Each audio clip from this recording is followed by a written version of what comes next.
My next guest is a general contractor who has been building houses for 30 years. She also hosts a radio show called Cindy Stumpo is Tough as Nails on iHeartRadio, and she hopes to inspire more young people to become part of the construction industry. Please welcome today's leading lady, Cindy Stumpo. Hello, Cindy. Nice to meet you. It's so nice to have you. So, thank you.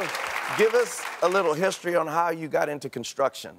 As a young girl, I think I always knew that that was going to be my forte. Okay. Okay, so other girls are out and they're playing, and I'm in houses, empty houses, and I'm picking up nails. Like, what's the attraction? Why'd I want to pick up nails?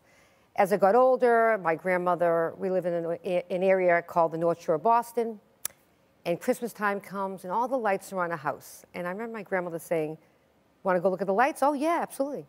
But I wasn't looking at the lights. I was looking at the roof lines of the lights. So I'm like, my grandmother's going, that's a little weird. Like, why is she not paying attention to lights? And I think you just kind of figure stuff out, and you get to an age and you go, and I wasn't the greatest student, by the way. I wasn't. C's. My father's happy. I was bringing home C+, C-. He was like, yeah. And my father and mother, great. I mean, they were like, so you want to be a builder? I go, yeah, I want to be a builder. And my father said, okay. Do we know any female builders? I said, doesn't matter. I'm going to be a builder. I love that. Well, that's it. That's the end. We love that on this show. And what I'm curious about, I would say it's safe to say that it's a predominantly male industry, right? Like, wouldn't you say most contractors are? Let me see something, Harry. I'm out there at 23 years old, and I don't know one girl builder. And as I'm out there making my way, I'm getting my legs ripped out from underneath me. The emotional attacks. She's never going to make it. She's going to fail. She. And you're going home, and I got married at 20. I had my daughter, my first child, at 23. And then you're going home, and you're like, oh, let me just hold my baby so I can feel like a woman. I can feel like a girl. Let me breathe her head. And I would say, I can't do this. I just can't take the attacks out there. Mm-hmm. So when people ask me, how much, especially now with everything that's going on with harassment, and, did you take a lot of harassment? What harassment didn't I take? Right. I was 23 years old. I'm old now, but at 23, I think I was holding my own pretty good back then.